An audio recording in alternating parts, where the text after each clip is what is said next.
Before we dive in, drop a quick hi in the comments. It may seem small, but trust me, it really helps YouTube share this story with more sci-fi fans like us. I'd love to see who's watching. The corridor turned sideways, then the first Marine died. Okafor did not look back. Looking back got people killed.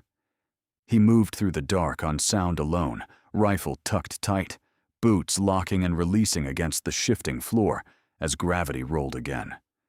The corridor screamed with false alarms, overlapping Vorath signal bursts, heat ghosts, and the wet metallic shriek of phase blades cutting through bulkhead plating somewhere ahead. 2 down, Scott said over comms. 3, Okafor said.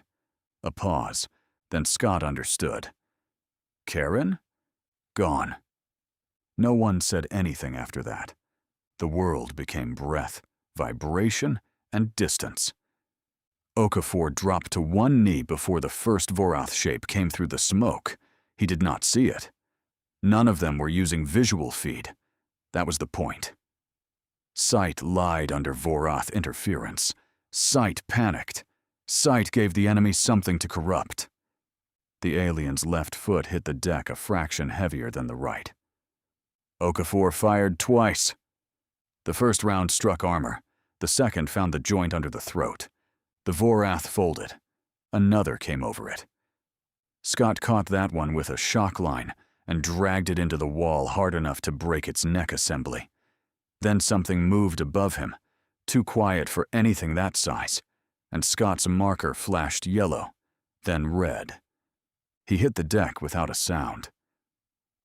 Okafor kept moving. Ahead, through the noise, Russell's footsteps never changed pace. He moved somewhere beyond the smoke, with the measured calm of someone walking a room he had already memorized before entering it.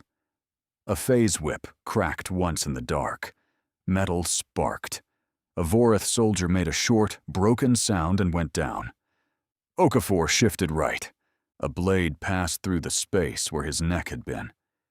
He caught the attacker's wrist, turned with it, and drove the muzzle of his rifle under the armor seam. The shot punched through. Hot fluid sprayed across his glove. The smell hit a second later. Copper and chemical burn. Report, Russell said. His voice came from ahead and left. Okafor answered while reloading. 1 effective, 2 critical, 3 dead. Enemy?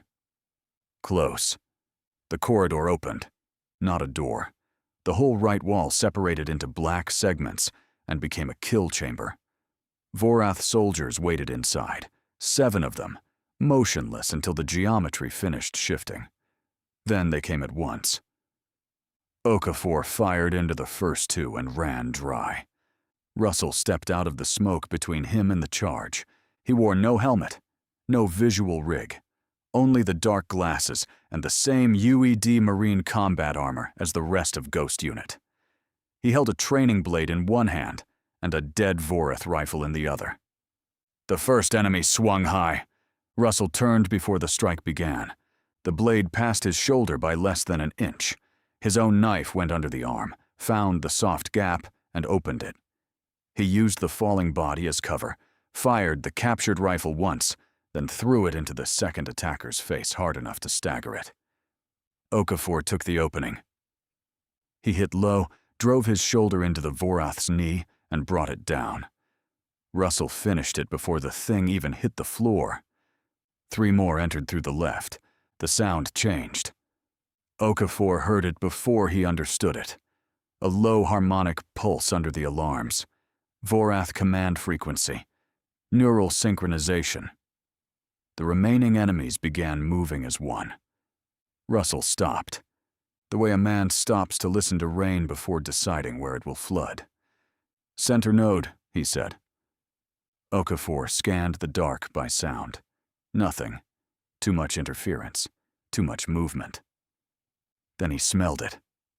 Ozone. Not from the weapons, not from the ruptured conduits lining the corridor walls. Cleaner than that, sharper. The scent pulsed through the smoke in steady intervals, synchronized with the low harmonic frequency moving beneath the alarms. Okafor tilted his head slightly. Above, he said. A faint smile crossed Russell's face. Good. Okafor pulled the last charge from his belt and hurled it toward the ceiling. The explosion turned the corridor white. Fragments of metal and burning composite rained down through the smoke as the harmonic pulse vanished instantly.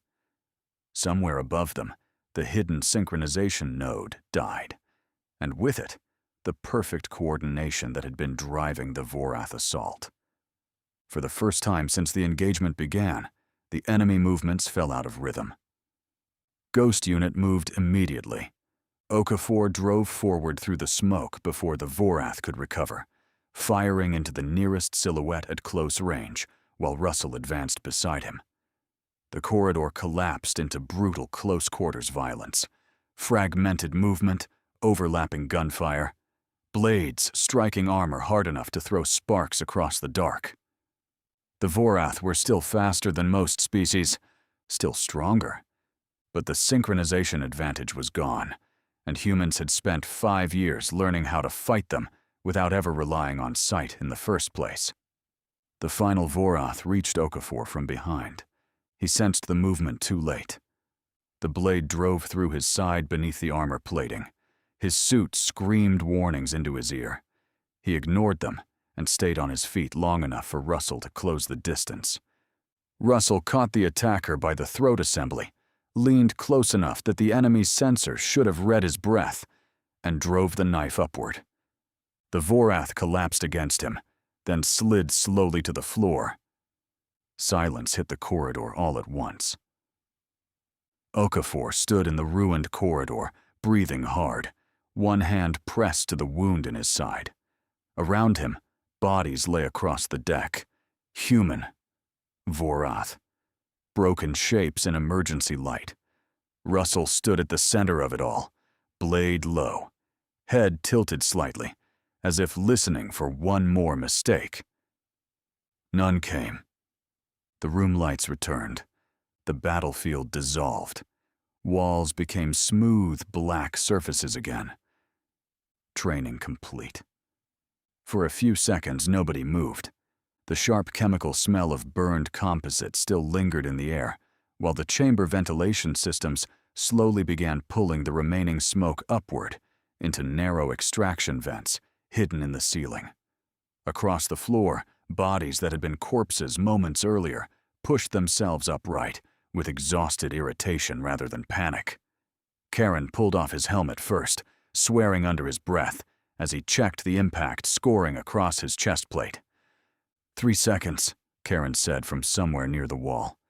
You lasted 3 whole seconds longer this time. Scott looked at him. You died before me. Yeah, but I died. Professionally. A few tired laughs moved through the chamber. Okafor stayed where he was beside Russell, one hand pressed against the place where the training blade had punched through his armor during the final exchange. The simulation chamber prevented lethal trauma, not injury. Pain remained real. Blood remained real. Ghost Unit trained that way because hesitation inside the room became hesitation in combat, and hesitation against the Vorath got people killed. Russell removed the training knife from his belt and handed it silently to one of the technicians approaching the platform. Around him, Ghost Unit moved with the casual discipline of soldiers who had repeated this process enough times that even simulated death had become procedural. Nobody treated Russell differently. That had been his rule from the beginning. No assistance unless requested, no hesitation around the blindness, no adjustment in standards, especially not for him. The chamber display pulsed once overhead. Incoming priority transmission, UED orbital command. Okafor glanced up immediately. Russell tilted his head slightly toward the display. Severus, he said. The holographic field activated above the center of the chamber a second later. General Marcus Severus appeared standing inside the operations center aboard orbital command, one hand braced against the edge of a tactical display that cast pale blue light across his face. The background behind him moved with controlled urgency. Officers crossing between stations, sensor feeds updating across layered screens, the low operational rhythm of a command center shifting toward alert status without fully entering it yet. Severus looked at Russell once, then at the partially dispersed members of Ghost Unit still standing around the chamber. "I hope I'm not interrupting family bonding time," he said. Scott answered immediately. "Okafor got stabbed again." "Twice," Karen corrected. Severus nodded once. "Good. Tradition matters." They laughed. But something in Severus' expression had already told them this was not a routine call. Around the chamber, Ghost Unit began dispersing toward the outer corridors, armor still damp with sweat beneath the training seals. Okafor remained where he was beside Russell, one hand resting against the edge of the black training platform. The image of Severus hovered above the display. "Long-range detection arrays confirmed a Vorath fleet entering Council space 10 minutes ago," he said. Severus looked directly at Russell. "The flagship signature matches the Harvester of Silence." A brief pause. "Sirakeith is back." Russell said nothing. The dark glasses concealed his eyes, but Okafor had spent enough years around him now to recognize the specific stillness that meant Russell was already reorganizing possibilities in his head. "How far?" he asked. "Current trajectory puts them approximately 48 hours from Solfege Prime." A sharp notification tone cut through the chamber. Then 2 incoming communication requests appeared across the display simultaneously. Sarathi Consulate. Kelt War Command. The incoming requests appeared across the chamber display and simultaneously populated across Severus' command feed. "That was fast," Severus said. Russell tilted his head slightly. "Put them through." The chamber lights dimmed a fraction as the connection opened. 2 holographic figures resolved above the display field almost immediately. The Sarathi Elder appeared first, robed in layered silver-white ceremonial fabric that reflected the chamber light like still water. Age showed differently among the Sarathi, not through physical weakness, but through an increasing stillness that eventually became difficult to separate from patience itself. He folded his hands calmly before him and regarded Russell with the quiet gravity that had carried him through every council crisis since before the Vorath War. A second display resolved into the towering form of Tark Sovan. The Kelt commander appeared in full combat uniform, broad shoulders nearly filling the display. He carried the contained aggression of someone who considered waiting a temporary inconvenience. The scar tissue on his face remained visible even beneath the dense scales of his species. He did not wait for introductions. "So it's true," Tark Sovan said. "The Dominion bitch is back." The Sarathi Elder closed his eyes briefly. "Your people continue to possess a remarkable relationship with diplomacy," he said quietly. "Our relationship with diplomacy is why we're still alive." Tark Sovan looked directly at Russell. "Lord War, tell me we're mobilizing fleets already." Russell remained motionless beside the training platform. "We detected 1 fleet," he said calmly.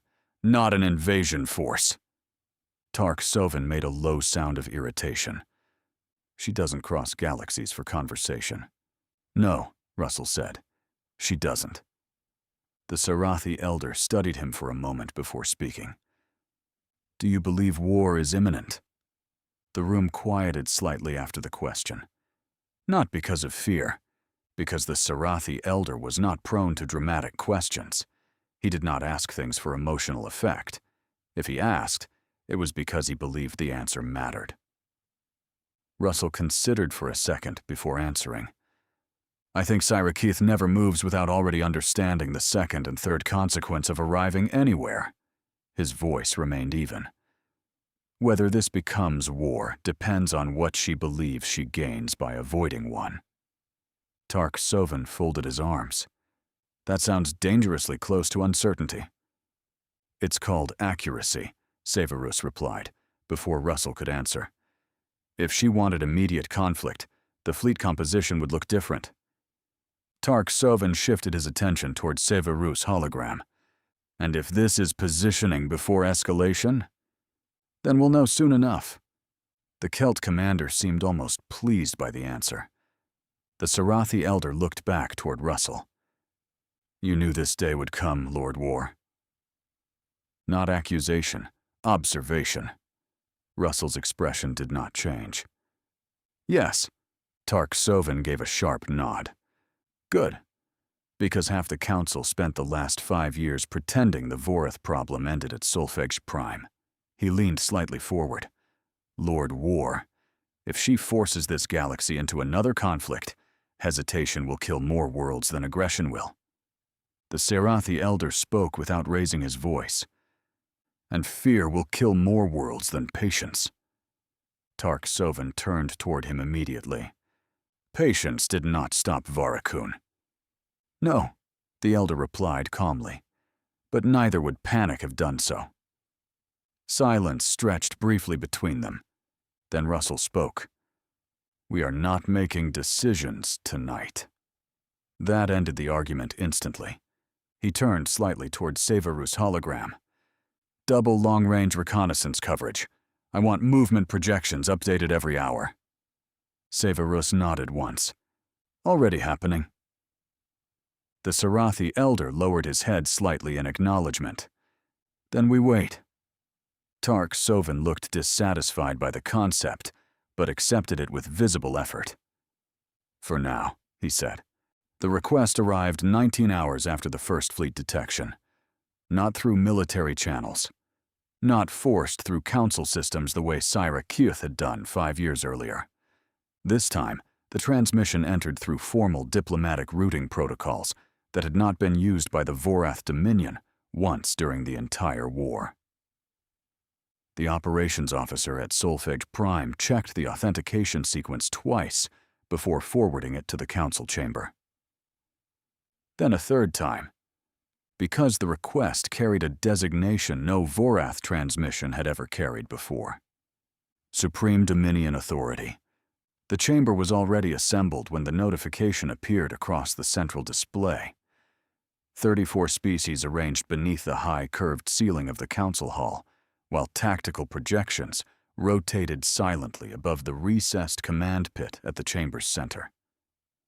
Russell sat beneath them in the High Counselor's position, once occupied by Tharvex. Lord Peace had built the seat. Lord War inherited it. The title still sounded unnatural to some species, necessary to others. The chamber remained silent as the transmission request expanded across the display. Formal communication. Request, the Vorath Dominion, authorized by Supreme Tech Lord Siraketh. Tark Soven read it once and immediately leaned forward. No. The word landed with typical Celt subtlety. She arrives with a war fleet and requests diplomatic privilege. Like this is a trade negotiation. The Sarathi elder remained still beside the outer ring of delegates. She requested communication, he said quietly, not surrender terms.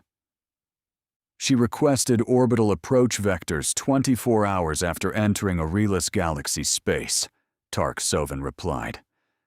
That distinction matters less than you think. Severus stood near the tactical display, rather than among the delegates themselves. Uniform immaculate, hands behind his back. The military presence in the chamber had increased substantially since the transmission arrived, though Solfege Prime was attempting very hard to pretend otherwise. The fleet remains outside direct weapons range, Severus said. Formation spacing is controlled. No strike deployment patterns so far. Tark Soven looked at him. So your recommendation is trust? My recommendation, Severus replied evenly, is accuracy. The chamber quieted again. Russell had not spoken yet. He sat motionless beneath the suspended tactical projections, dark glasses concealing the ruined damage beneath them. Around him, the chamber carried the layered sounds of restrained tension, shifting fabric, controlled breathing, distant movement from security personnel repositioning beyond the hall entrances. Then Russell spoke. "Accept the request." Tark Sovan turned immediately. "Lord Warham!" "She came here intending to be received," Russell said calmly. "Refusing contact after she followed protocol weakens the Council politically before negotiations even begin. And allowing her onto this station could get people killed." "Yes," Russell said. The simplicity of the answer silenced the chamber more effectively than argument would have. The Sarathi elder watched Russell carefully. "You believe she anticipated this debate?" "I believe Syra Keth anticipates most things." Nobody argued after that. The authorization was transmitted 12 minutes later. The Vorath response arrived almost immediately. A single diplomatic vessel would detach from the Harvester of Silence upon entering authorized orbital range around Solfege Prime. Minimal escort. No weapons deployment beyond standard security protocol. Supreme Tech Lord Syra Keth formally requested permission to attend the Galactic Council Assembly in person. Not through holographic transmission, not through intermediaries. In person. The approval passed by narrow majority. 24 hours later, the Harvester of Silence entered orbit above Solfege Prime. Even among the traffic density surrounding the station, the Vorath flagship dominated the tactical displays effortlessly. Vast, black, geometric in ways that made several species uncomfortable to look at for too long. Its surface carried none of the visible weapon saturation expected from a vessel of its scale. That somehow made it worse. One shuttle detached from the flagship's lower structure and began its descent toward the station. No fighter screen accompanied it. No military display. Just one dark vessel crossing open space toward the same station where the Vorath Dominion had once tried to break Solfege Prime in a single night. Inside Solfege Prime, security forces quietly sealed 3 additional corridor sectors before the shuttle even reached docking range.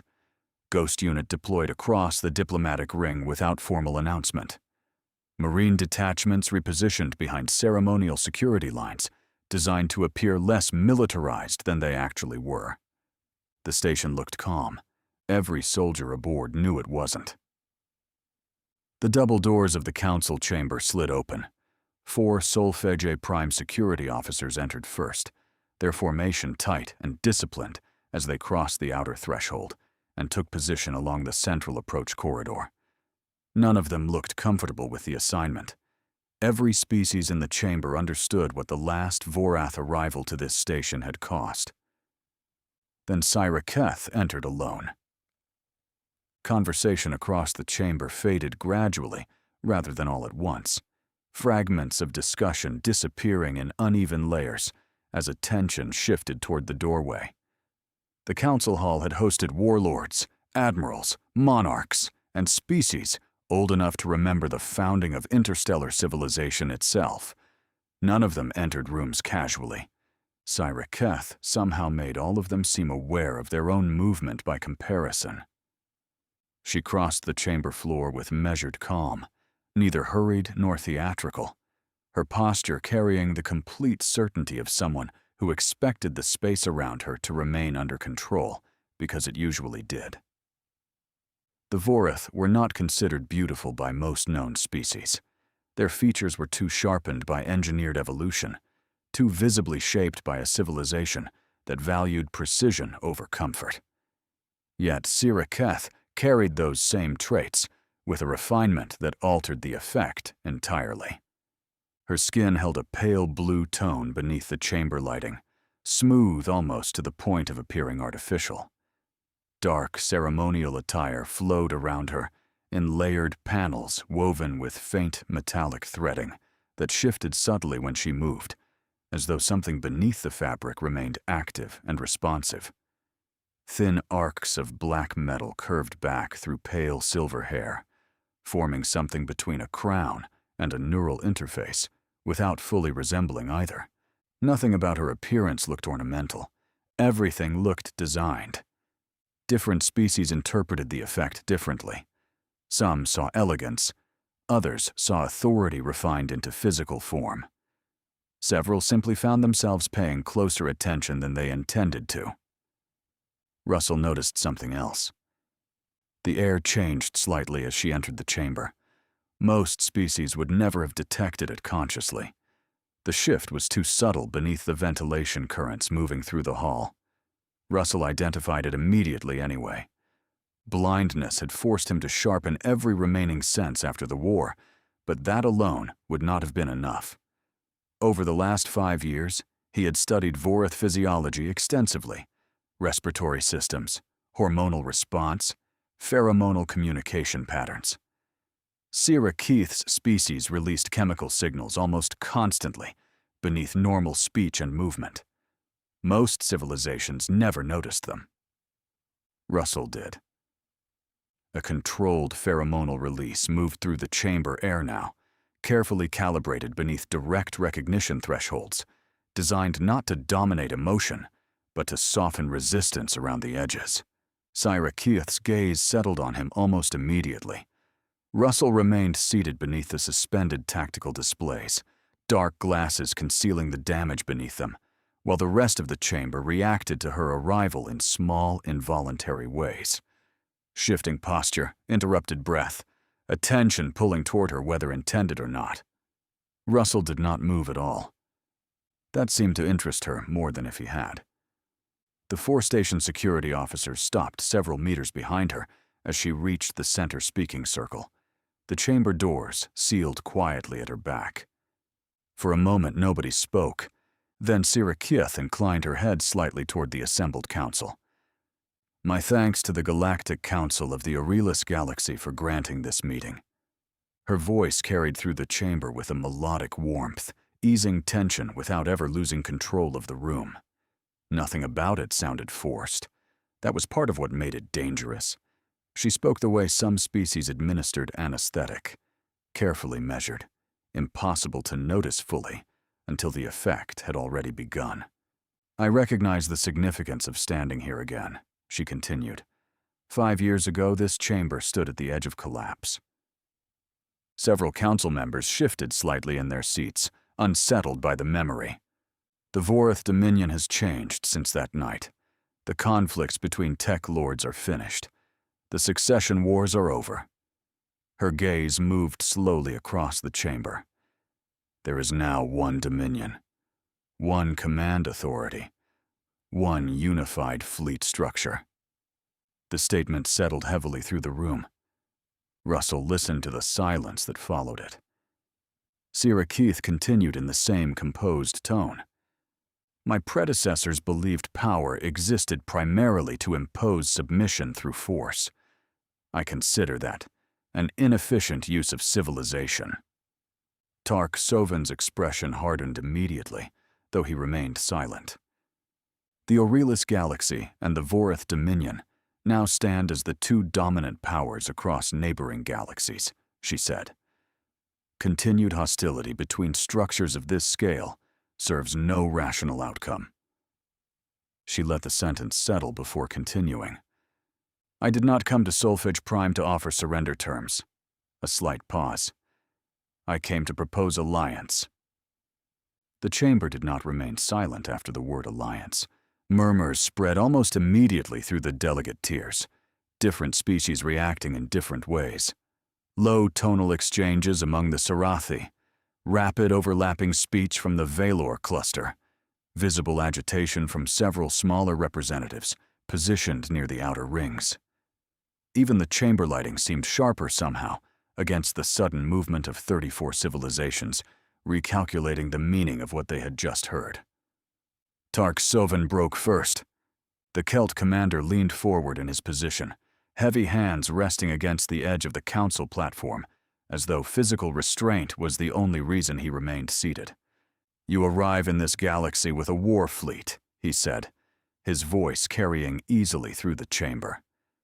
"After your dominion murdered billions across Aurelis space, And you believe you can walk into this hall asking for alliance? The chamber quieted slightly around the question. Sierra Keith turned toward him without visible irritation. I believe, she said calmly, that civilizations which survive war eventually face a choice between remaining trapped inside it or building something capable of outlasting it. Tark Sovin's expression hardened further. You speak as though this was mutual damage. No, Sierra Keith replied. I speak as someone who understands that your galaxy survived the Vorath Dominion because it adapted faster than my predecessors anticipated. Her voice remained measured, almost conversational. That outcome deserves respect, whether I approve of it emotionally or not. That slowed the room, not because she had apologized, because she had not. She had simply acknowledged reality without defensiveness, and the precision of it left Tark Sovin momentarily without a clean line of attack. Sierra Keith continued before the silence could fully settle. The Vorath Dominion now controls stable transit infrastructure across 2 neighboring galactic corridors. Our military capabilities exceed those of every fleet currently operating within the Aurelis Galaxy. Energy systems capable of supporting planetary populations for centuries without depletion. Medical and cybernetic advancements your civilizations have not yet approached independently. She spoke the words without arrogance, which somehow made them feel larger. I unified my galaxy because endless internal conflict weakened it. Her gaze moved calmly across the chamber. I did not come here seeking territory. I came because stable civilizations should not waste themselves preparing endlessly for wars that no longer serve strategic purpose. Several delegates exchanged looks after that. Russell smelled another faint adjustment in the chamber air. The pheromonal balance shifted subtly toward reassurance, while she spoke about stability and survival. Carefully controlled. Carefully timed. Sierra Keith turned slightly toward Russell. For the last 5 years, she said, I have studied the post-war development of the Aurelis Galaxy, its political structures, its military adaptation. A brief pause. Its humans. Attention sharpened across the chamber. In human diplomatic tradition, she continued, there exists a ceremonial framework in which 2 powerful houses formally unite in order to end future conflict between them permanently. Now the chamber became truly still. The Sarathi elder's attention sharpened almost imperceptibly. Even Severus straightened slightly near the tactical display. Sierra Keith's voice never changed. I believe the human term for this structure is marriage. The word hit the chamber like a bomb. Several delegates reacted immediately. Audible shock from the outer tiers, abrupt movement among the smaller species clusters, one of the Valor representatives physically lowering his data slate in visible disbelief. Tark Sovin stared at her. The chamber waited. Then Sierra Keith spoke again with the same calm tone. I am formally proposing political and dynastic union between the Vorath Dominion and the Aurelis Galaxy. Her eyes settled fully on Russell now. And I am asking Lord War to stand beside me as my counterpart. Nobody in the chamber spoke. For several seconds, the only sound came from the atmospheric systems circulating air through the vast council hall, while the councilors tried to process what they had just heard. Russell remained silent long enough for the chamber tension to begin tightening into something physically uncomfortable. Sierra Keith waited without impatience. Around them, the council remained caught between disbelief and calculation. The political implications of what she had proposed, spreading outward, faster than most species could process them cleanly. Russell finally leaned back slightly in the High Counselor's chair.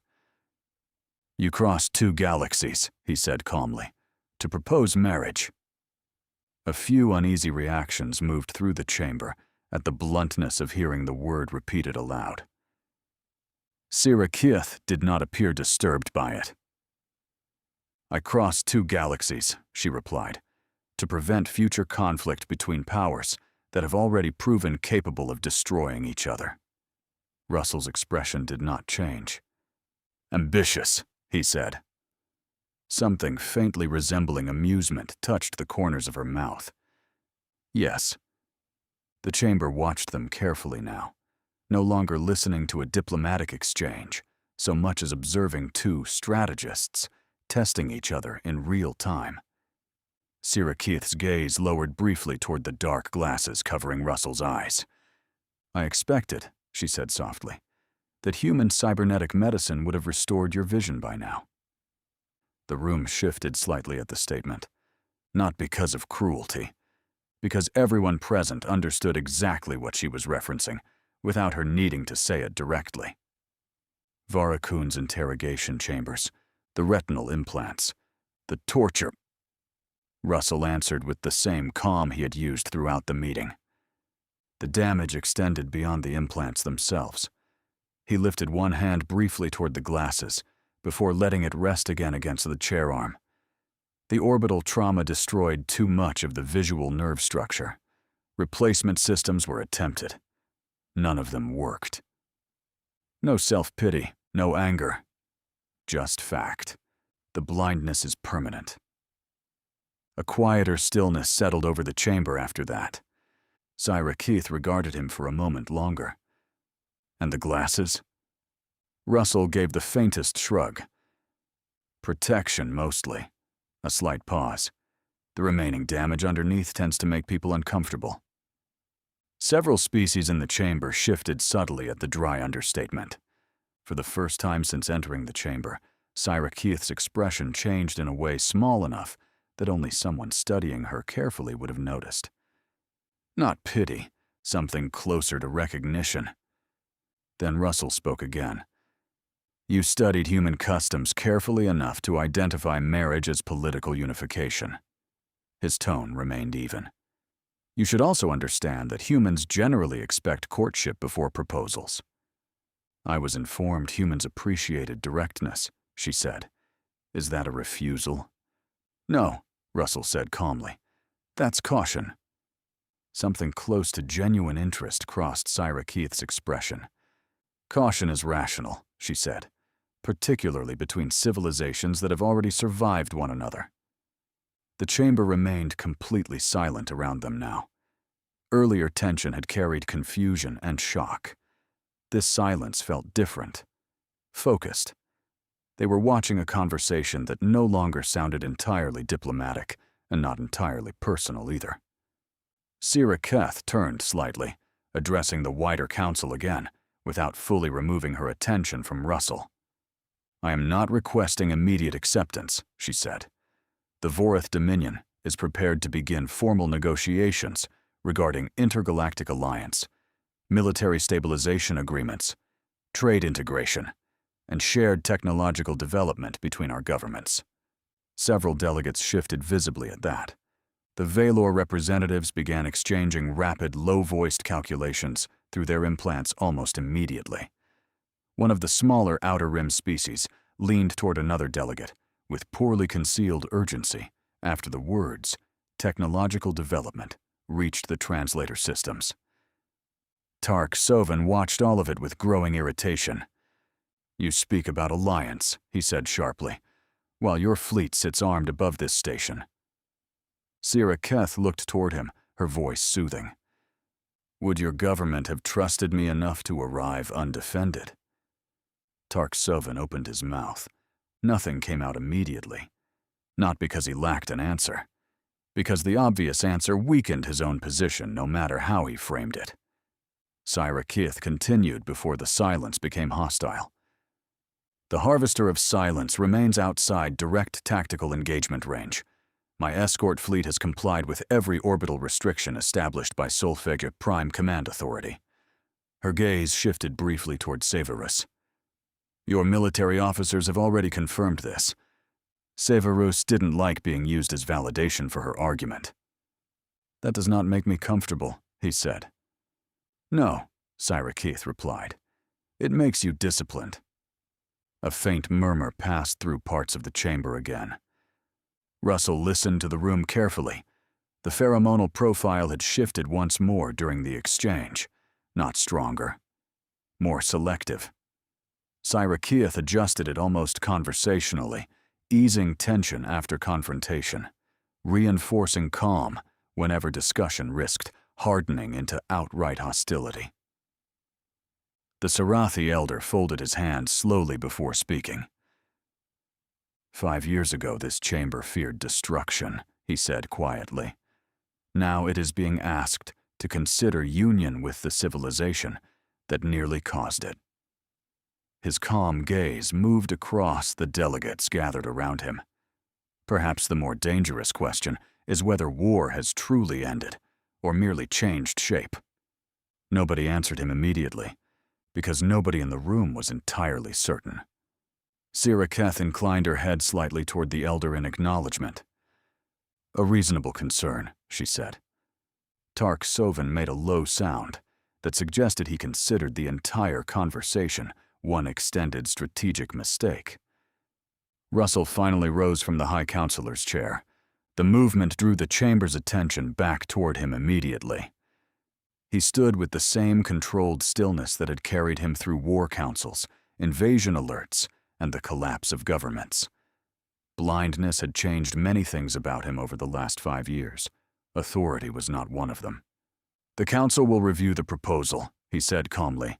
Until that review is complete, the Vorath delegation will remain restricted to authorized diplomatic sectors under Solfege Prime Security Protocol. Formal words, careful words. But nobody missed the fact that he had still not refused her. Syracuse studied him for a moment longer as the chamber systems began quietly signaling procedural adjournment across the outer displays. You adapted well, Lord War, she said softly.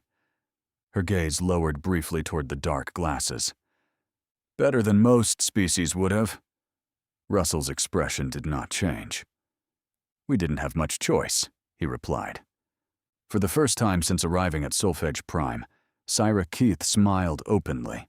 Small, controlled, but unmistakably real. Then she turned and walked away from the chamber alone, while the Galactic Council watched in complete silence. The council chamber did not empty immediately after Syracuse's departure. Clusters formed instead. Delegates who had spent years sitting beside one another now spoke in lowered voices behind partially shielded translation fields, while tactical projections continued rotating silently above the chamber floor. Some species argued openly for caution. Others had already moved beyond caution into calculation. The Valor representatives wanted access to Vorath energy systems. Several Outer Rim governments viewed intergalactic alliance as the only realistic protection against future threats beyond Aurelis space. Others trusted nothing about the proposal at all. Tark Sovan had nearly started a second diplomatic incident before leaving the chamber, and was currently demanding expanded fleet mobilization across 3 Kelt sectors, whether the council approved it or not. The fracture lines had appeared faster than anyone wanted to admit. That was the part Russell understood immediately. Syracuse had not needed the council to accept her proposal. She only needed them discussing it. The debate itself was the weapon. For 5 years, the Aurelis Galaxy had remained unified, largely because survival left little room for ideological division. Now she had introduced possibility back into the equation. Prosperity, security, technological advancement, stability, without endless military expansion. And the moment some species began imagining that future, while others feared it, the council stopped thinking with one mind. The internal bleeding had already started. Less than 24 hours after Syracuse left Solfege Prime, an incident occurred above Ithari Station that shifted the political balance across the council almost immediately. The transport platform above the station exploded during peak civilian transfer rotation, when concealed charges detonated across 2 docking spines simultaneously. The initial blast tore through 2 docking spines and sent burning debris across the station's lower habitation ring before emergency bulkheads sealed automatically. By the time local security regained control of internal systems, more than 11,000 civilians were trapped inside collapsing transit sectors, with atmosphere pressure falling faster than rescue crews could stabilize it. The first emergency transmissions reached Solfege Prime 12 minutes later. The second arrived 30 seconds after that. Vorath fleet signatures exiting faster than light transit directly above Ithari orbit. Panic spread through portions of the Council network almost immediately. Several systems initially believed the Dominion had launched a coordinated strike without warning. Emergency defense channels overloaded so badly that local command authorities temporarily lost targeting synchronization across half the station grid. Then Syrakeith's fleet moved, not toward the station, toward the attackers. The combat feeds reached Solfege Prime in fragmented bursts through damaged relay systems. Unidentified assault craft breaking formation under concentrated Vorath fire, while Dominion interceptors cut through the debris field surrounding Ithari station with machine-level precision. The Harvester of Silence itself never entered firing range. It remained above the engagement directing fleet coordination, while smaller Vorath vessels pushed directly into the unstable wreckage field to extract civilians before atmosphere loss reached catastrophic levels. By the time Aurelis reinforcements arrived, the attackers were gone, and Vorath rescue teams were already inside the station. The chamber aboard Solfege Prime watched the aftermath unfold across live tactical feeds in uneasy silence. Burning corridors, evacuation lines. Vorath soldiers carrying injured civilians through decompression sectors, while emergency systems failed around them. Tark Sovan looked openly furious for reasons even he probably understood poorly. "She staged this," he said flatly. "Do you have proof?" one of the warlord delegates asked immediately. "No." "Then what exactly are you accusing her of?" Tark Sovan looked ready to answer that question with violence instead of language, before deciding against it. Russell remained silent near the central display, while casualty numbers continued updating across the lower tactical feeds. Beside him, Severus monitored the incoming combat footage and tactical reports, quietly describing the situation as it unfolded across Ithari Station. "The attackers used modified Council transit signatures," he said quietly. Enough that only Russell and Okafor heard clearly. Clean insertion, professional timing. "You think they were real?" Okafor asked. "I think," Severus replied, "that whoever organized this understood exactly how the aftermath would look." Across the chamber, the political shift had already begun. Some species that had entered the previous meeting, uncertain, now possessed fresh visual evidence of Vorath ships protecting Aurelis civilians, while the Council itself struggled to coordinate a response quickly enough to matter. Syrakeith had arrived offering stability. Less than a day later, instability appeared precisely where she could be seen stopping it. One of the Outer Rim delegates finally turned toward him. "Lord War," the representative said carefully, "if the Dominion truly intends cooperation, refusing negotiations may eventually become harder to justify." Several others did not disagree. Later, the command room had emptied except for the 3 of them. Beyond the observation glass, Solfege Prime drifted beneath scattered traffic patterns, while the Harvester of Silence remained suspended in distant orbit, like a second artificial moon, watching the station patiently.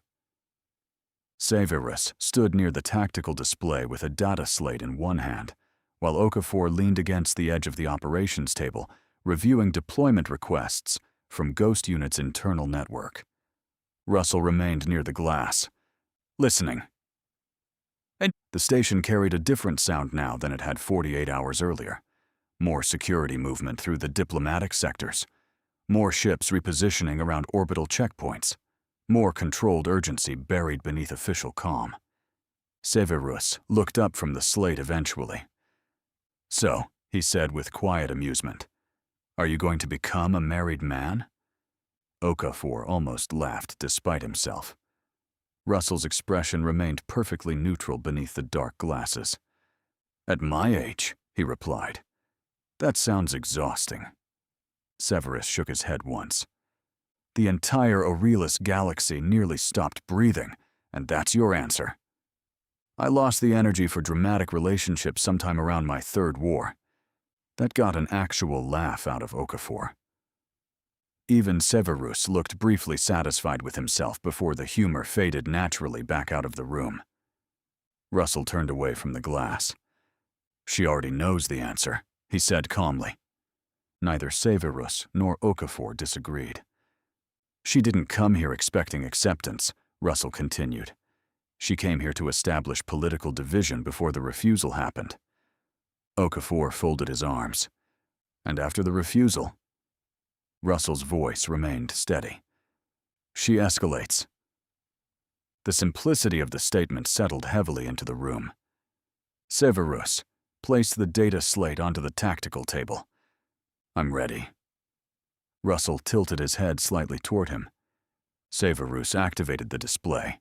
Several transit routes appeared across the projection field immediately, highlighted alongside cargo manifests, intercepted communication logs, and partially reconstructed financial movement patterns, stretching across multiple council systems.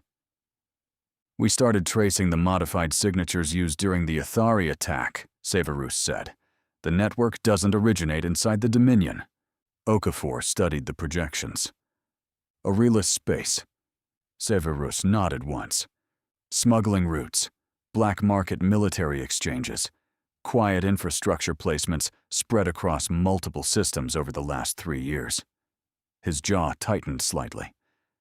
"Somebody's been moving Vorath-compatible weapons and neural hardware into Council territory long before Siraketh arrived." Russell remained very still while Severus continued. "She prepared for both outcomes," Severus said. "Alliance or war." Okafor looked back toward Russell. "She already had operational assets inside the galaxy before she made the proposal." "Yes," Russell said quietly. Not surprised. That part unsettled Okafor more than the discovery itself. Severus zoomed the tactical projection outward until dozens of highlighted sectors spread across the Aurelis Galaxy. "We can contain some of it," he said. "Not all of it. Not quickly." Russell listened to the faint hum of the tactical systems for a moment before answering. "Then don't prepare for containment." Severus looked at him carefully. Russell's expression never changed. "Prepare for impact." War spread across the Aurelis Galaxy before the debris of Veshar finished cooling. The first engagements began less than 3 hours after Siraketh's transmission ended. Vorath strike groups emerged along major transit corridors simultaneously, targeting military relay stations, logistics hubs, and shield generator arrays with the kind of precision that only existed when preparation had started, long before the shooting did. This time, the Aurelis fleets were waiting for them. Humanity had spent 5 years studying Vorath warfare, without pretending the next conflict would resemble the last one. Fleet formations changed constantly now, avoiding the rigid coordination patterns the Dominion preferred to exploit. Human and Kelt carrier groups operated inside rotating shield layers, built from combined Council technology, while Arconian sensor vessels flooded combat zones with interference fields specifically designed to fracture neural synchronization between Vorath ships. The first Dominion assault at the Kelt frontier failed in 11 minutes.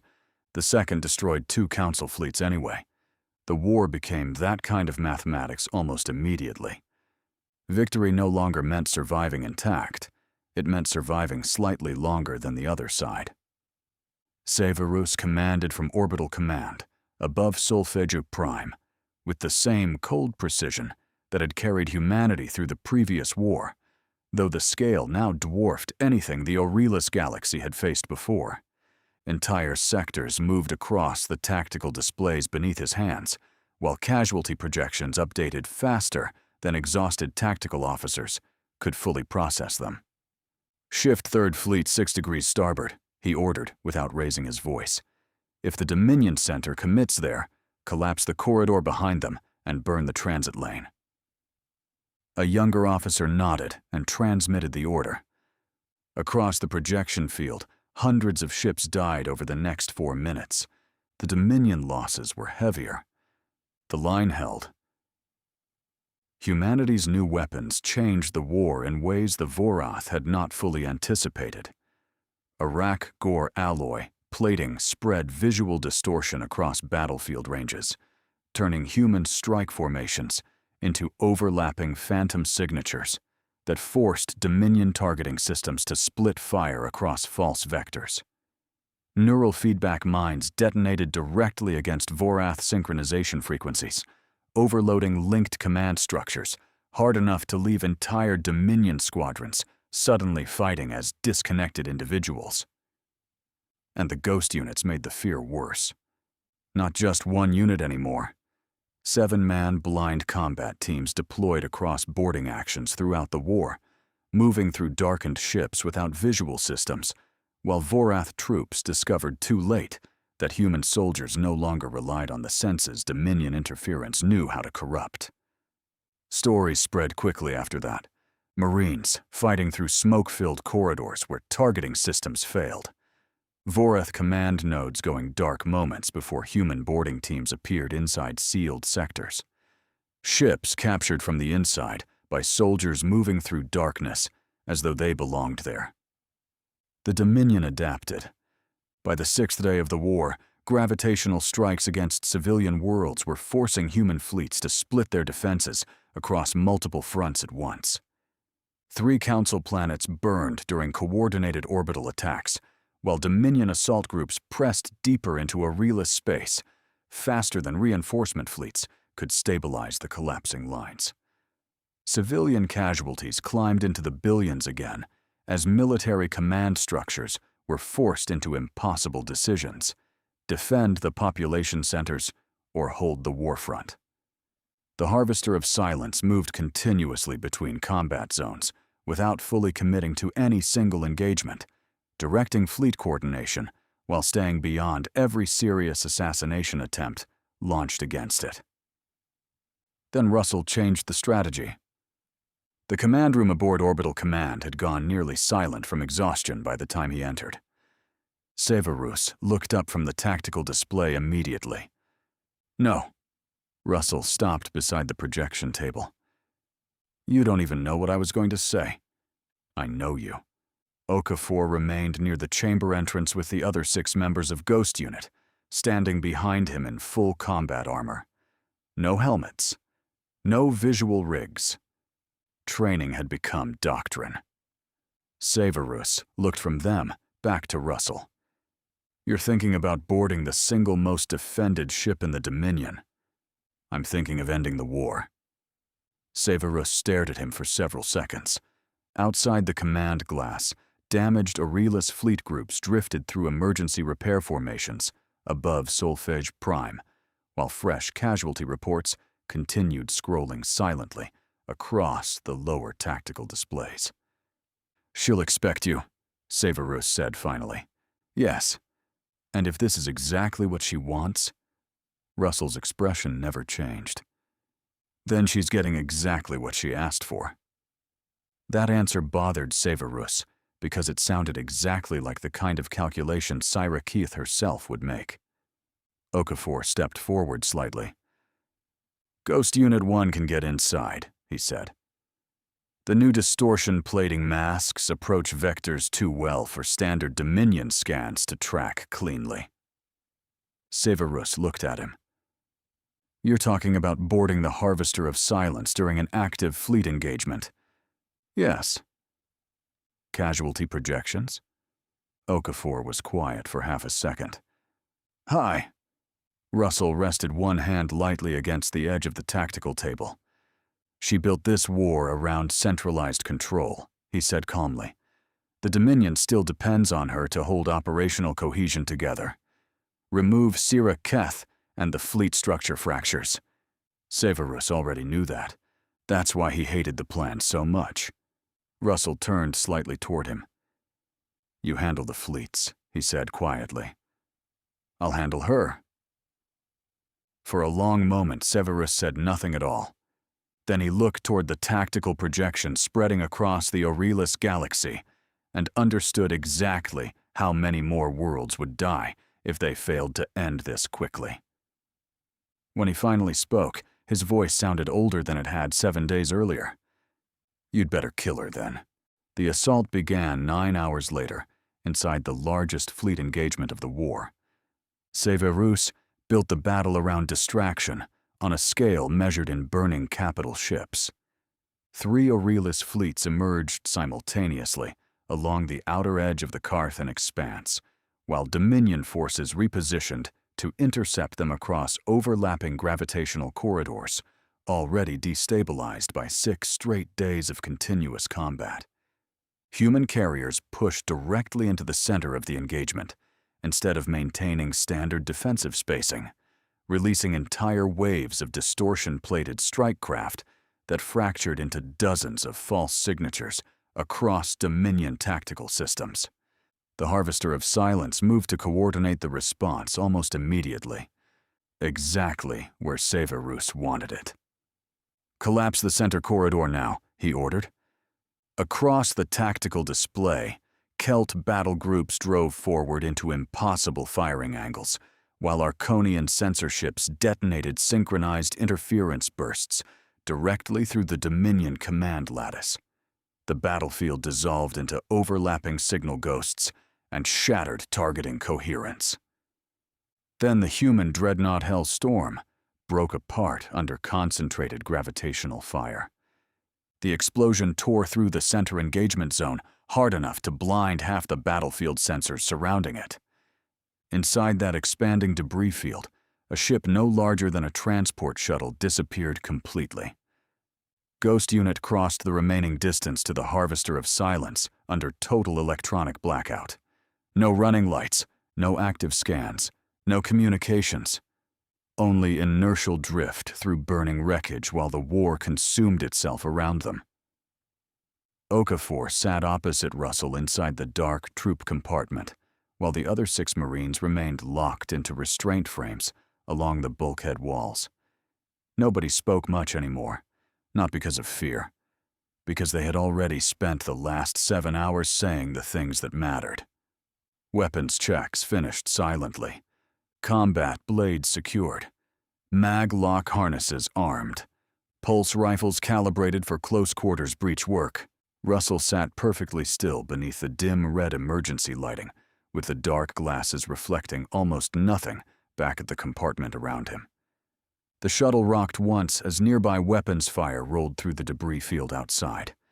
Then the pilot's voice came quietly through the compartment speakers. "Approaching hull range." The Harvester of Silence filled the forward sensor display a few seconds later. Even this close, the flagship looked less like a constructed vessel and more like something carved from black stone drifting through space. Its dark surfaces extended beyond the limits of the viewing frame, while faint gravitational distortions moved across sections of the hull, where Dominion shielding bent light unnaturally around it. "Boarding vector locked," the pilot said. A pause. "Good luck." The shuttle struck the flagship without warning. The magnetic clamps engaged instantly against the outer hull plating, while emergency breach charges detonated through the docking seal a heartbeat later. The compartment doors split open into smoke and flashing emergency light. Ghost Unit moved immediately. Fast. Precise. The first 2 Marines entered low and silent through the burning breach, while Okafor followed beside Russell into the interior corridor beyond. Dominion alarms were already sounding deeper inside the ship, harsh mechanical pulses echoing through the metallic structure around them. Russell tilted his head slightly. 3 ahead, he said quietly. Okafor heard them half a second later. Vorath soldiers emerged through the smoke at the far end of the corridor, with phase weapons already rising toward the breach point. Ghost Unit opened fire first. The confined corridor exploded into close-range violence instantly. Pulse rounds hammered through black armor, while Dominion return fire tore glowing lines through the smoke-filled air.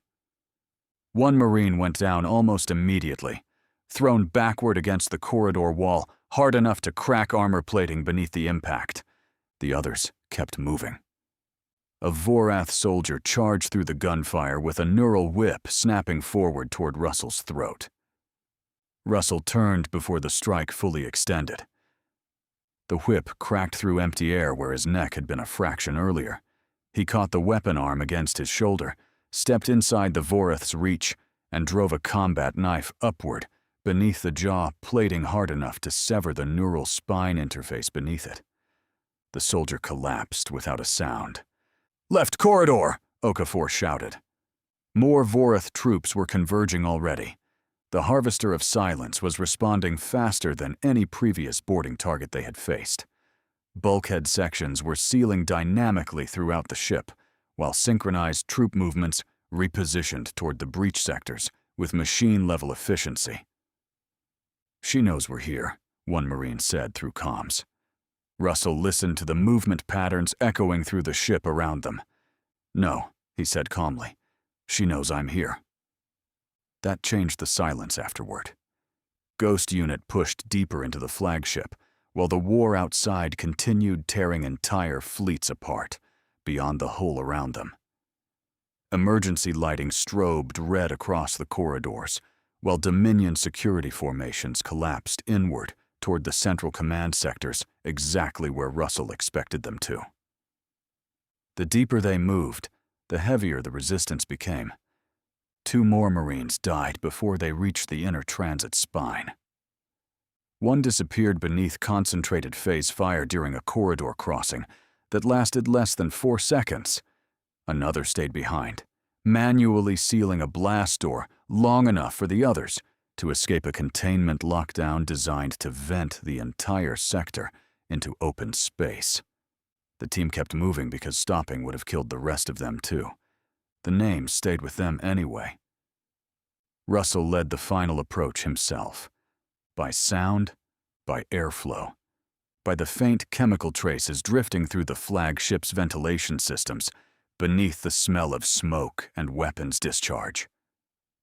Syra Keith's pheromonal profile remained everywhere. Russell recognized the pattern immediately. It meant she was somewhere ahead of them, waiting.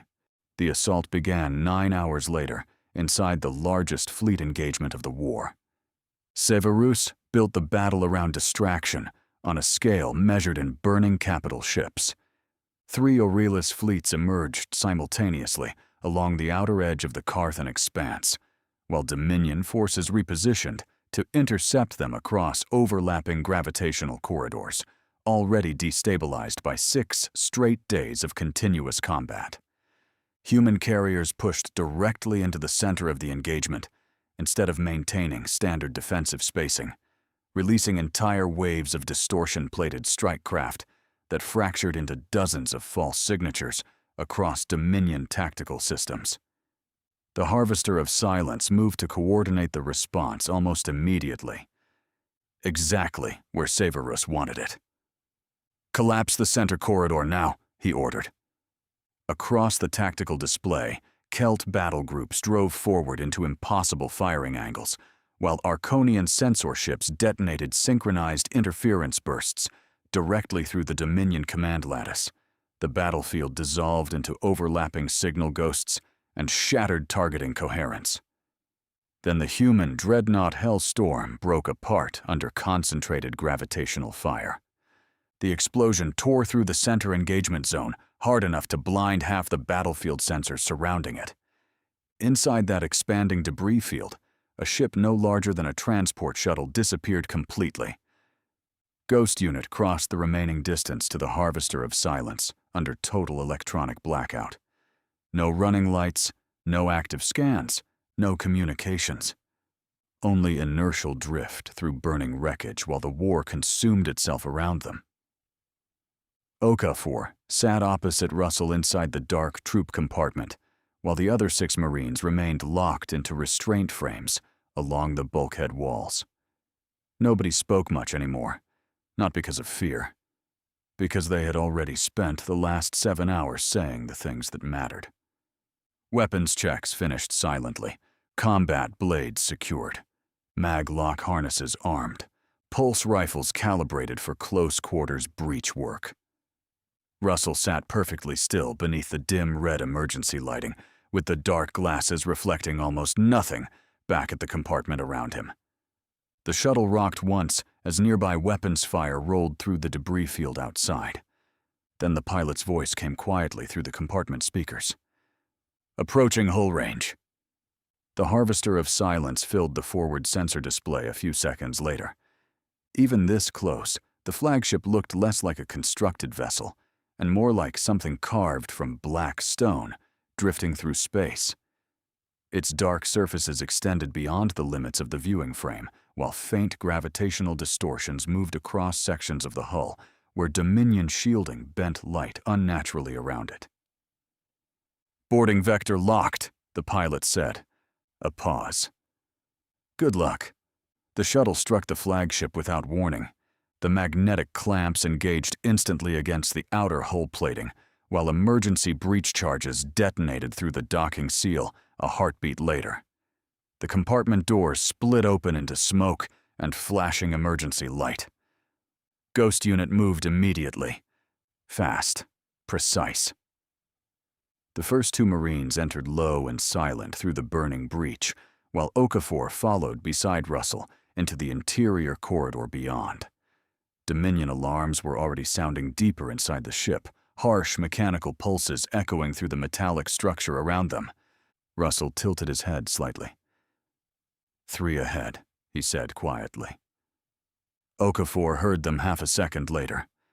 Vorath soldiers emerged through the smoke at the far end of the corridor, with phase weapons already rising toward the breach point. Ghost unit opened fire first. The confined corridor exploded into close-range violence instantly. Pulse rounds hammered through black armor, while Dominion return fire tore glowing lines through the smoke-filled air. 1 Marine went down almost immediately, thrown backward against the corridor wall, hard enough to crack armor plating beneath the impact. The others kept moving. A Vorath soldier charged through the gunfire, with a neural whip snapping forward toward Russell's throat. Russell turned before the strike fully extended. The whip cracked through empty air where his neck had been a fraction earlier. He caught the weapon arm against his shoulder, stepped inside the Vorath's reach, and drove a combat knife upward, beneath the jaw, plating hard enough to sever the neural spine interface beneath it. The soldier collapsed without a sound. "Left corridor!" Okafor shouted. More Vorath troops were converging already. The harvester of silence was responding faster than any previous boarding target they had faced. Bulkhead sections were sealing dynamically throughout the ship, while synchronized troop movements repositioned toward the breach sectors with machine-level efficiency. "She knows we're here," 1 Marine said through comms. Russell listened to the movement patterns echoing through the ship around them. "No," he said calmly. "She knows I'm here." That changed the silence afterward. Ghost unit pushed deeper into the flagship while the war outside continued tearing entire fleets apart beyond the hull around them. Emergency lighting strobed red across the corridors, while Dominion security formations collapsed inward toward the central command sectors, exactly where Russell expected them to. The deeper they moved, the heavier the resistance became. 2 more Marines died before they reached the inner transit spine. One disappeared beneath concentrated phase fire during a corridor crossing that lasted less than 4 seconds. Another stayed behind, manually sealing a blast door long enough for the others to escape a containment lockdown designed to vent the entire sector into open space. The team kept moving because stopping would have killed the rest of them too. The names stayed with them anyway.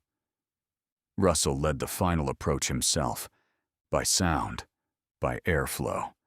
by the faint chemical traces drifting through the flagship's ventilation systems, beneath the smell of smoke and weapons discharge. Syra Keith's pheromonal profile remained everywhere. Russell recognized the pattern immediately. It meant she was somewhere ahead of them, waiting. The command chamber at the center of the Harvester of Silence looked nothing like the brutal military interior's ghost unit had fought through to reach it. The room was quiet.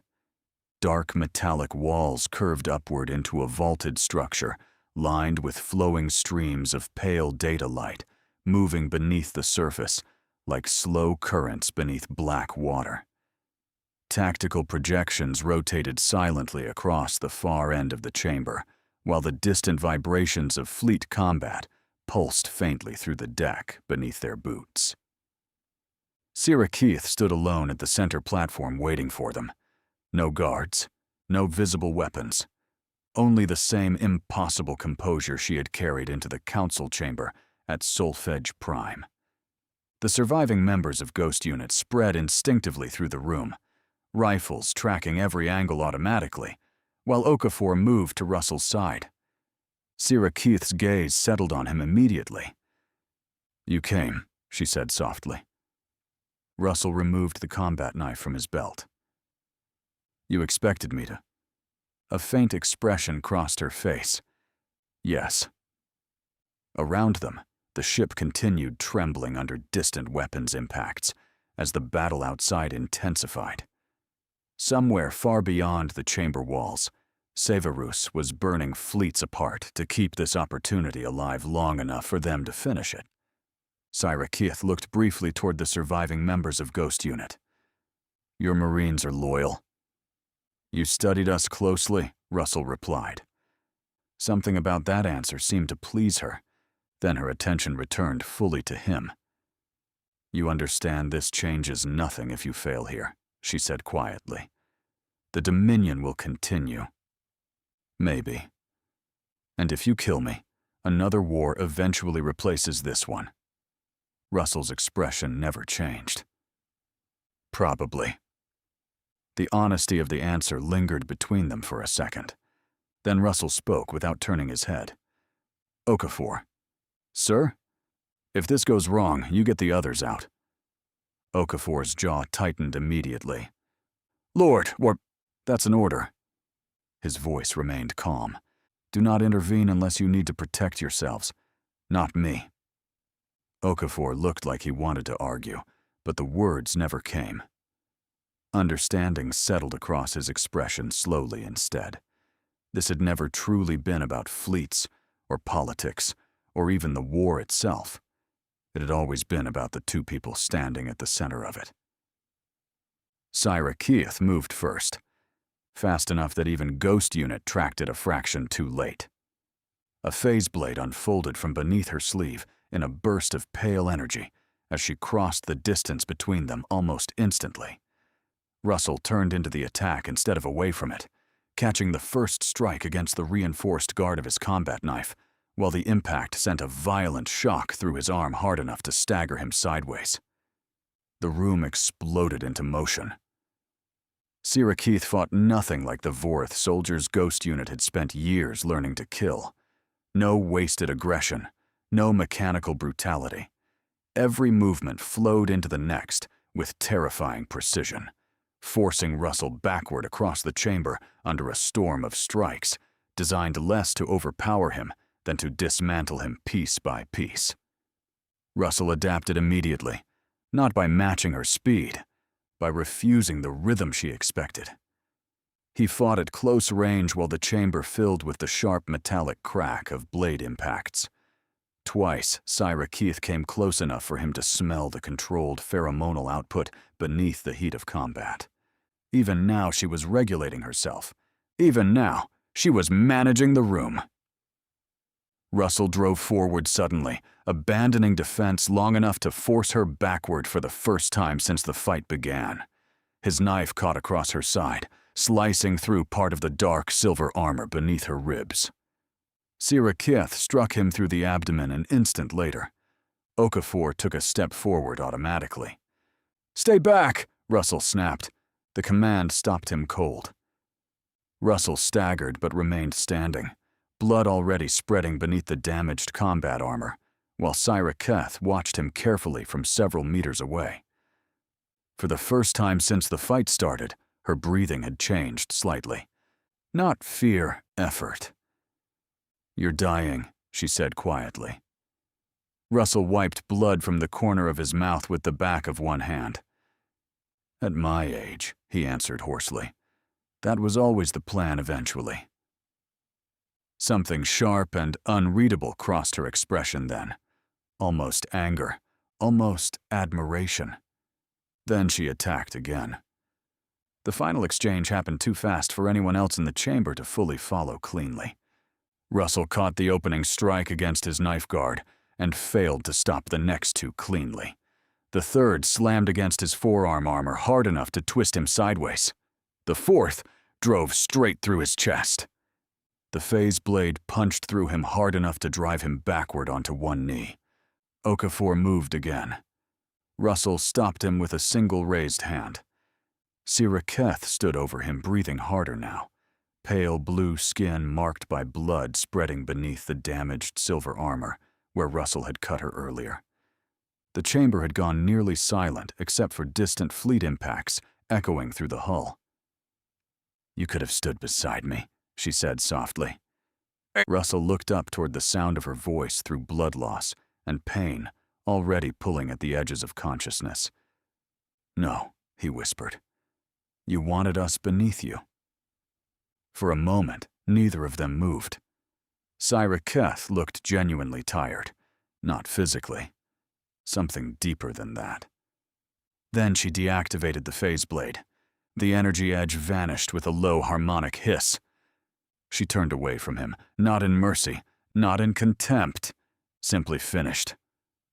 Okafor raised his rifle instinctively. Russell was dying. Ghost Unit was trapped deep inside a collapsing flagship. Outside the chamber, the Dominion fleet still outnumbered Aurelis forces badly enough that victory remained uncertain even now. Syra Keth ignored him completely. She took 3 steps toward the chamber exit. Then Russell moved behind her, fast enough that pain and blood loss seemed irrelevant for a single impossible second. Okafor saw Syra Keth realize what he was doing a fraction too late. Russell drove the combat knife upward into the base of her neck, beneath the neural crown assembly, with enough force to bury the blade to the handle. Syra Keth stopped moving instantly. The chamber went still. Russell remained standing behind her for 2 more seconds, while blood spread across both of them beneath the pale command lighting. Then Syra Keth collapsed, pulling Lord War down with her. He hit the floor hard enough that Okafor crossed the chamber before the sound finished echoing. "Lord War!" Syra Keth was dead. The pale blue of her skin had already begun losing warmth beneath the fractured black arcs of the neural crown. The realization seemed to move through the ship itself. Beyond the chamber walls, Dominion coordination signals collapsed into chaos. Emergency transmissions flooded overlapping channels as fleet formations lost synchronization across multiple sectors simultaneously. Somewhere outside, Severus was already watching it happen across the battlefield. The center had broken. Okafor dropped beside Russell. Blood ran steadily from the wound through his chest, spreading dark across the shattered remains of his combat armor, while distant impacts rolled through the harvester of silence beneath them. "Medical evac is 2 minutes out," he said. Russell almost smiled at the lie. The surviving members of Ghost Unit moved automatically, weapons still raised while smoke drifted through the chamber around them. One Marine sealed the entrance, while another checked the tactical displays for incoming security responses. None came. The harvester of silence was dying around them. Okafor leaned closer. Russell's voice sounded weaker now, roughened by blood filling his lungs beneath every word. "Listen carefully." Around them, Ghost Unit stood in silence, while alarms pulsed through the chamber in distant mechanical waves. Russell turned his head slightly toward them. You did well. Simple words. Marine words. Somehow heavier than speeches would have been. Karen lowered his head immediately. Scott looked away toward the burning tactical displays along the far wall. Russell's breathing caught once before continuing. Ghost Unit survives, he said quietly. That matters. Okafor's jaw tightened. We're getting you out. Russell ignored it. You'll take the council seat after me. Okafor looked genuinely shaken for the first time since entering the flagship. No, that wasn't a request. The authority still existed beneath the failing body. Calm, certain, impossible to argue with even now. Russell coughed suddenly, blood staining the corner of his mouth beneath the dark glasses. Somewhere below them, something massive exploded through the flagship structure. The deck shook once beneath their feet. The harvester of silence was coming apart. Russell's voice dropped lower. Severus will pretend he doesn't need help. A faint breath that almost became a laugh. Don't let him win that argument. The strength had begun leaving him visibly now, tension fading from his shoulders, while blood loss pulled him steadily away from the chamber around him. His final words came quietly, almost conversationally. Tell them. A shallow breath. Tell them peace was worth the trouble. The breath after that never came. Okafor remained kneeling beside him, while the chamber alarms continued sounding through the dying flagship around them. Lord War did not move again. The death of Syra Keith shattered the Dominion command structure within minutes. Some Vorath fleets fought on briefly out of training and momentum, before realizing the synchronization network holding their formations together had collapsed completely. Others attempted retreat immediately. Several surrendered for the first time in recorded Dominion military history. Once Aurelis forces began systematically surrounding isolated sectors cut off from central coordination. Severus did not waste the opportunity. The war ended over the next 5 days through relentless pursuit operations across the remaining combat corridors of Aurelis space. Dominion shipyards were seized intact where possible, weapons platforms captured, neural link systems dismantled and transported under maximum security protocols toward research facilities already preparing to study technology. Humanity had once considered centuries beyond reach. Some Dominion vessels chose self-destruction rather than surrender. Enough survived anyway. By the end of the campaign, the Aurelis Galaxy possessed more Vorath technology than the Dominion had lost in every previous war combined. The cost sat in the trillions, worlds burned, fleets erased, entire species permanently reduced. But the galaxy remained free. Russell's funeral was held beneath the reconstructed Council Dome on Solfege Prime 10 days later. The chamber looked different now than it had during Tharvex's final speech years earlier. Reinforced structures had replaced sections destroyed during the first Vorath attack, though the architects had deliberately preserved portions of the original crystal walls instead of rebuilding them completely. Representatives from all 34 council species attended. So did military officers, civilians, diplomats, workers from reconstruction sectors, and survivors from worlds Russell had never personally visited, but had still helped save through decisions most of them would never fully know. No massive speeches dominated the ceremony. The Sarathi elder spoke briefly about endurance. Tark Sovan spoke even more briefly about courage, before appearing deeply uncomfortable with the concept of public grief and sitting back down again almost immediately afterward. Severus approached the memorial platform last. He stood there quietly for several seconds, looking at Lord War's dark glasses resting atop the memorial case beside the folded combat armor recovered from the Harvester of Silence. "I told you to kill her," he said. A pause. Forgot to tell you to come back alive. Severus stepped away from the platform without another word. Okafor stood at the front of the honor escort now, one shoulder beneath the weight of the memorial coffin alongside the remaining members of Ghost Unit 1. The entire council rose together as the escort began carrying Russell from the chamber beneath the same high ceiling where Lord Peace had once died, trying to preserve peace. 34 species standing in silence for the man who had carried the war for them. Outside, reconstruction ships already moved through the orbital lanes surrounding Solfegi Prime. Across the Aurelis Galaxy, reconstruction had already begun again. Fleets repositioned, borders stabilized. Species that had once expected extinction returned slowly to the work of surviving. 5 years earlier, Lord Peace had built the future. Lord War made sure it remained theirs. Hey there, space human. I'm really curious about your thoughts on this video. Drop a quick comment and let me know what's on your mind. Or just say hi if you prefer. Either way, I'd love to hear from you. Also, remember to check the pinned comment. Trust me, it's worth a look. Oh, and one last thing. I've chosen another video for you to watch. Just click the card here, or here if you want the whole playlist. See you there.